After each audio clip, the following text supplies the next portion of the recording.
Hey everybody, what's up? This episode, my God, I've been waiting. This episode's just dumb. Oh yeah. This episode's so dumb, but I love it. It's so good. We finally have an episode where it's like legit good from beginning to end, despite a few bumps in the road. Exactly. We'll talk about those bumps in a minute. But first, this is episode 9, Mind Matching Moment. Asuka moves into Shinji and Misato's apartment where he and Misato live. As Asuka adjusts to Japan, the angel Israfel? Israfel, yeah. After apparently being defeated, Israfel splits into 2 identical copies and defeats both units 1 and 2. In desperation, the UN takes a drastic step of dropping N2 bombs, or an N2 bomb, on the Angel, temporarily disabling it and giving Nerve 6 days to find a way to defeat it. They determine that both parts of the Angel must be defeated perfectly simultaneously.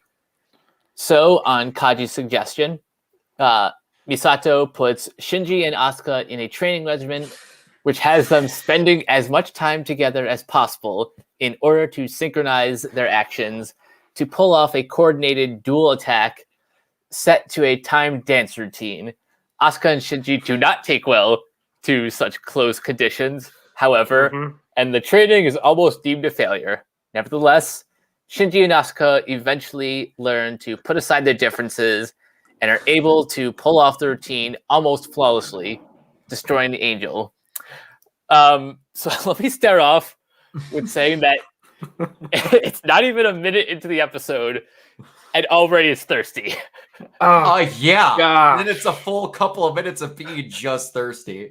Oh, God. Oh, wow. I forgot about the creepy photo taking trope that I've seen in I need to remind you that these are 14-year-old students. Oh, yeah. 14 at best. And of course, my punching bag for eternity, Kensuke, is the one profiting off of all this, and I just...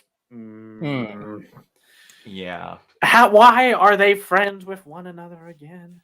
Because I'd be kind of ready to punch him by now. Just punch him in the face. I think they just need like an established trio for comic relief. They need their Statler and Waldorf of like pervertity. Like I don't know what it's supposed to, but it's like the best part is he's just looking at the Polaroids on the sidewalk, hoping no one notices that they're just like not even in a dark room. You're just selling them out of a Ziploc bag on a street corner. I would assume that those negatives would get damaged by the sunlight. You would think. You'd think. But my God, Asuka's just, oh no, boy, I'm going to go to jail if I said that statement. We're just going to go past what I was going to say because my God, those speed bumps you were talking about just happened to be Asuka going through puberty.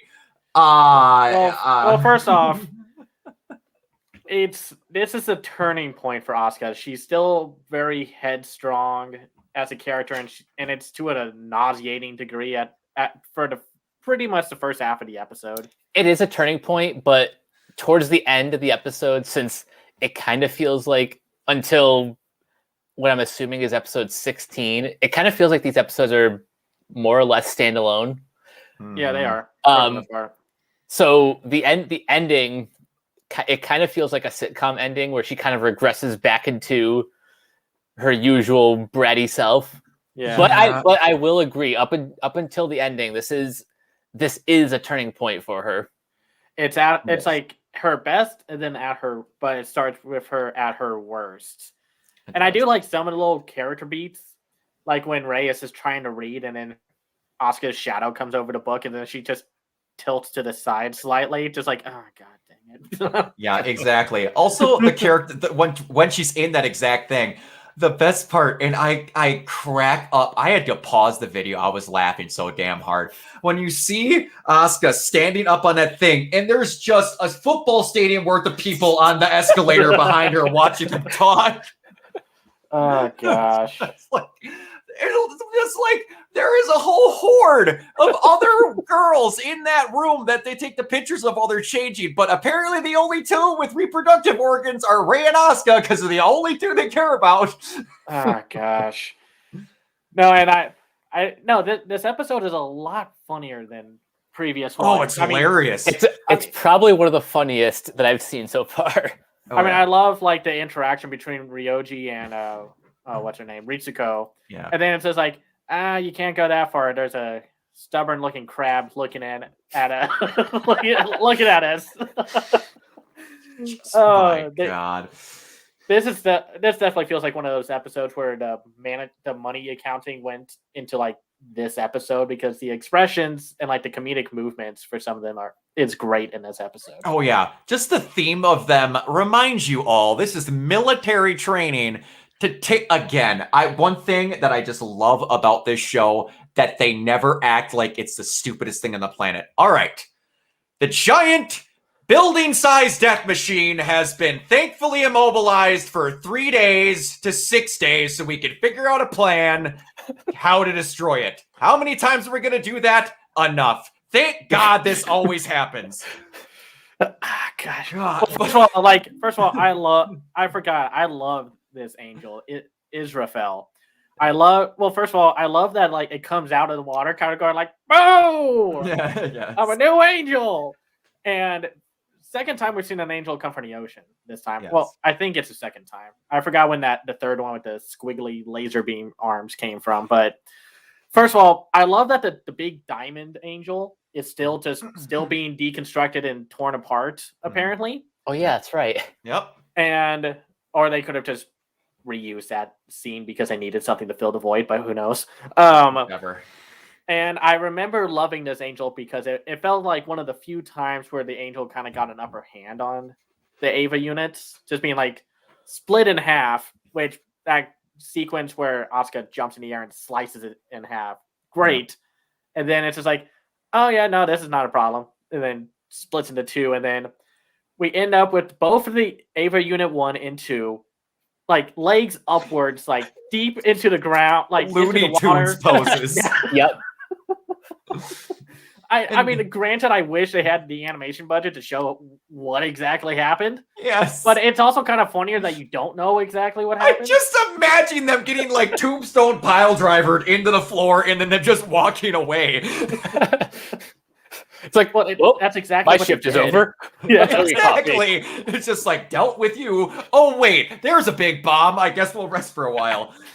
Oh, gosh. No. But what I was going to get at before with the military training. So we're going to synchronize you guys on how to fight properly in your Avas. And what this consists of you playing DDR on a twister pad.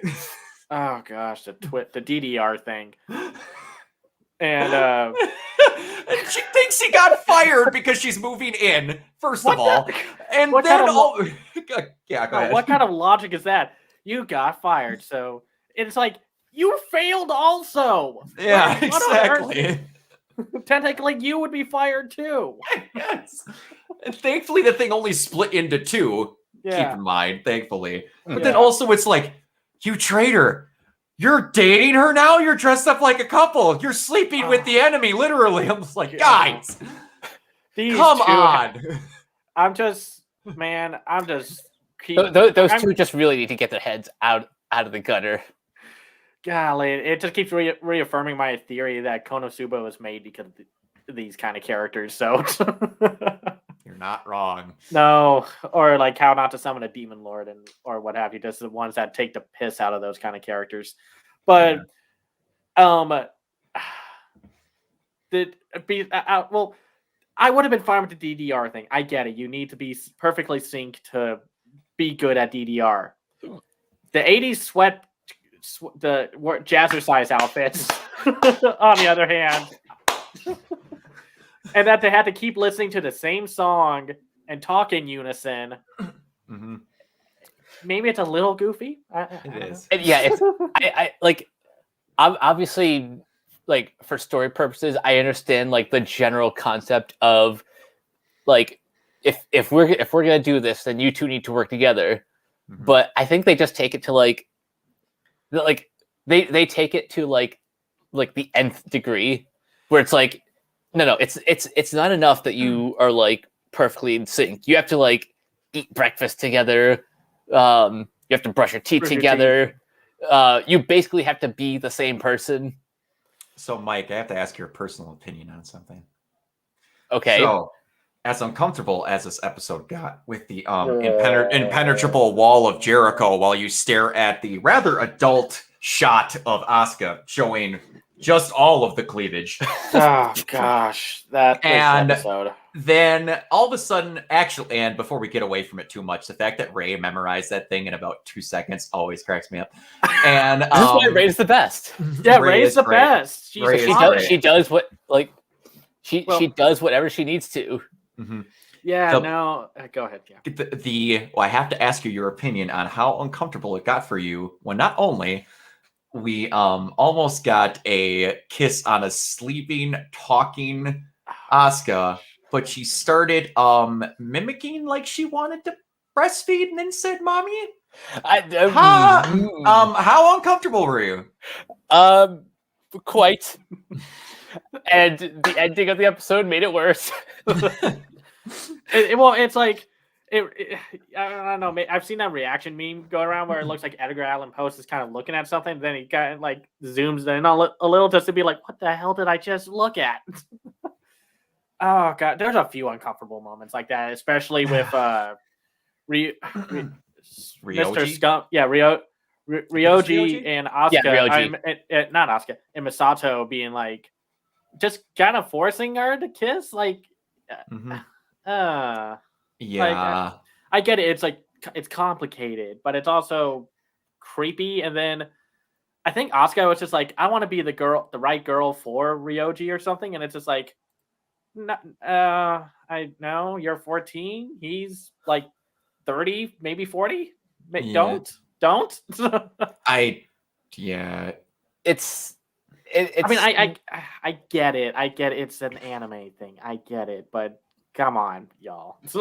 I think it's just the framing of it that makes it look a lot worse.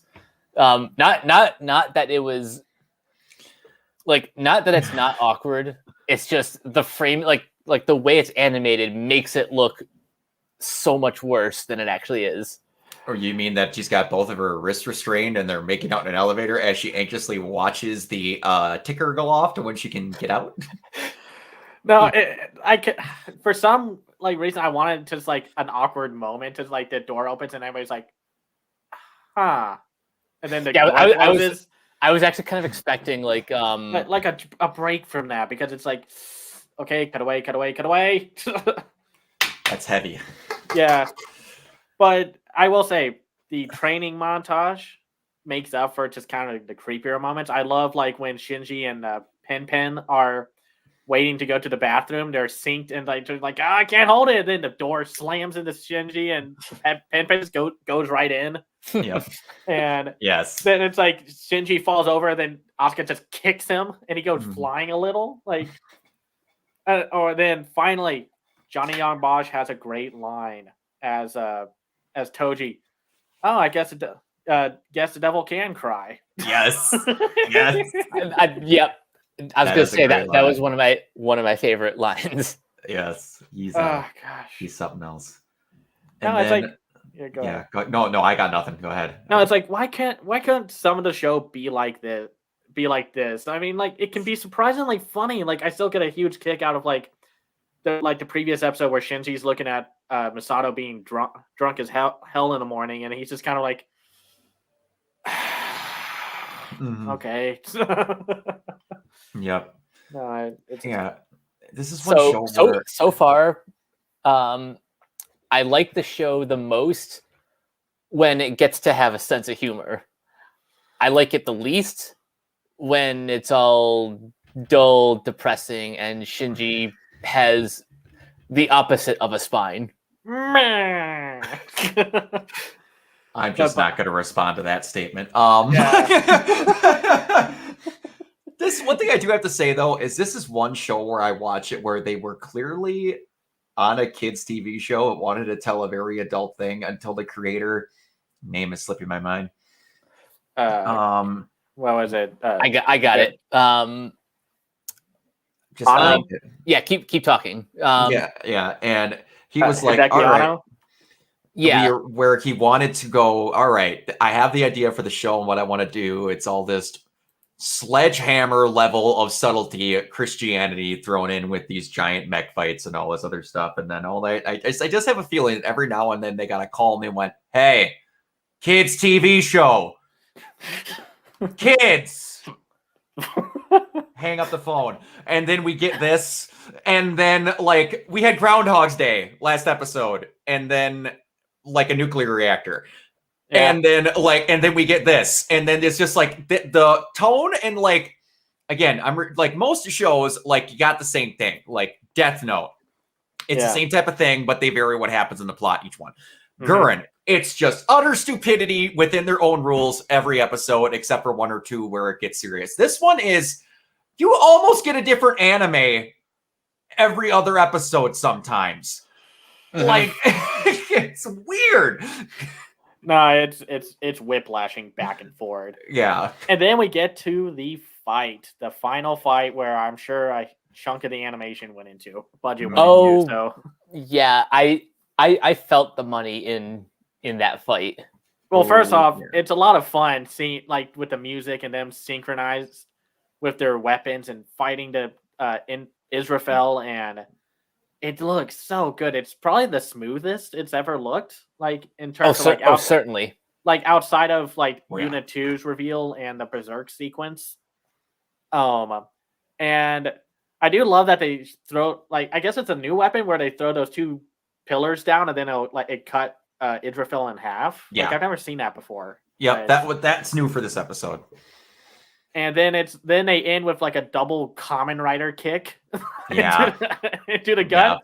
And the kick is so strong, it takes him upwards up a hill, and then the angel explodes. Yep. That was pretty badass. Yeah, and this entire time, I'm like, awesome. They were stayed synchronized the whole time. Just, it's always in these plans whenever they do this in movies or in shows. I'm like, okay, cool.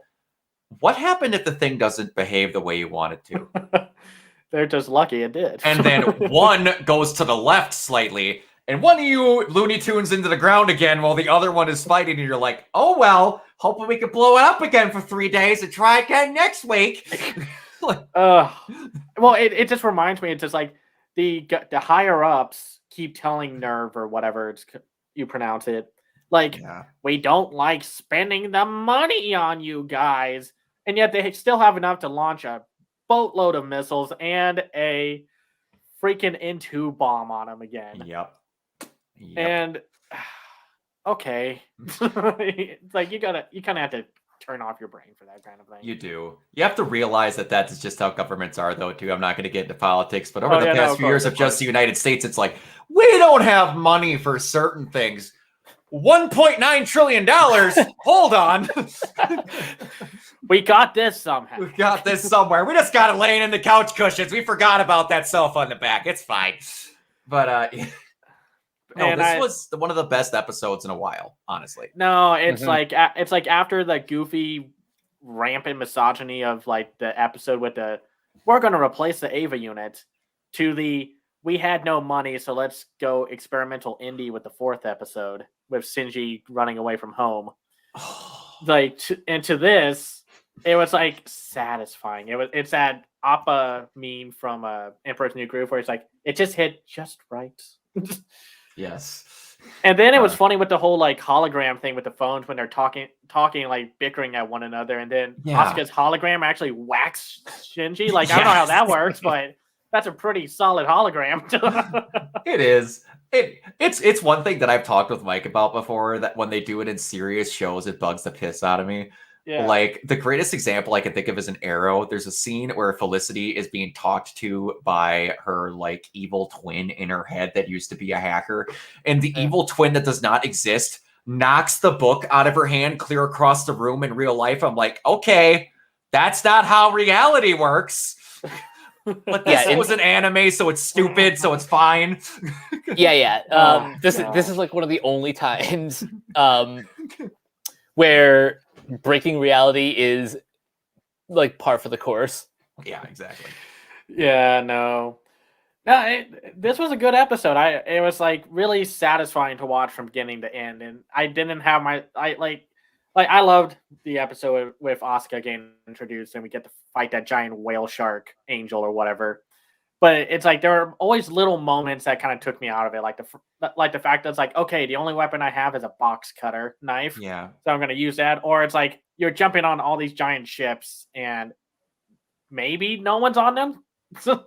Maybe not. And don't forget, our regular battleships will operate underwater. The crew won't die. We'll just go a couple leagues under the sea and we'll be fine.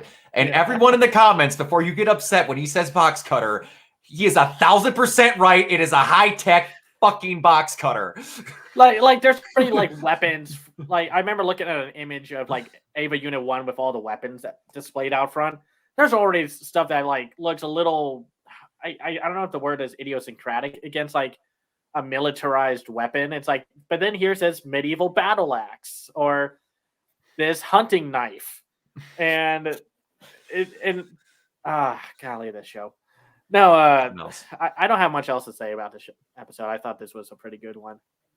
Yeah, I think this might be my favorite episode so far, just because it feels more jovial than some of the previous ones. Mm-hmm. Yes, it gets a little pervy at times. Yes, some of the like sometimes it can get a little bit silly with the whole do everything in sync motif, but it's all worth it because of that ending battle. Yes. Yeah. No, one more question. So if Asuka and Shinji can live with Misato, does that mean Rei is still staying in that grungy, grimy apartment complex? That's the one thing that Justice for Rei. That when I watch this first, I'm like, hold on. Shinji was offered to live at Nerve or however they say it. Yeah. He was offered a swanky apartment at Nerve.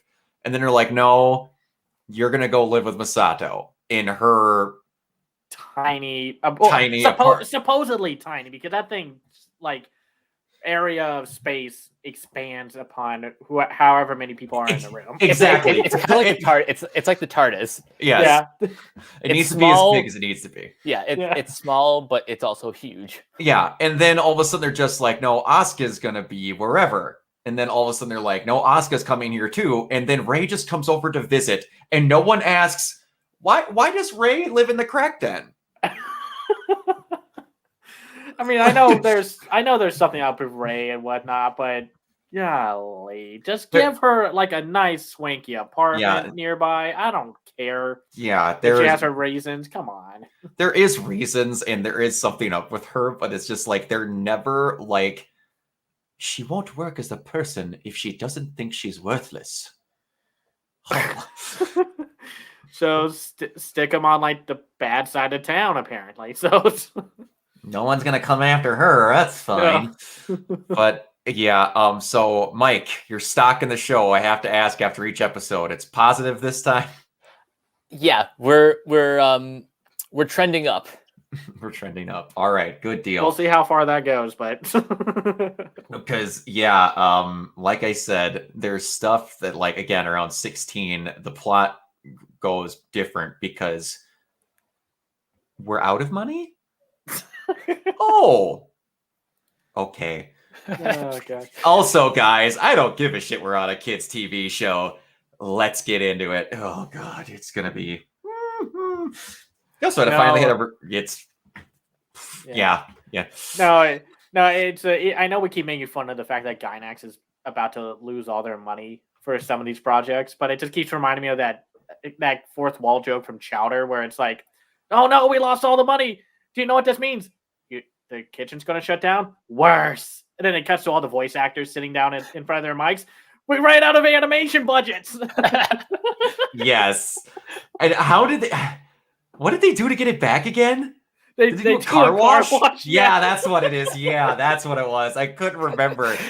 I saw that clip recently. Oh, it's great. Gosh, it's so funny. We're gonna get killed. No, worse, expelled. Yeah, this one was good. Yeah, We're starting to get into, and again, we have the main three of the crew. I won't say we have the full crew yet because obviously I've said there's other people that are pilots. You just haven't seen them in pilot uniforms yet. But yeah, Mike's enjoying himself, which I'm happy for. Me and Cameron, I know what's coming. We're both. The worst part is both you and me are remembering separate things. Yeah. So it's not good. So we both have to remind each other. Boy. That stupid thing's coming. Oh.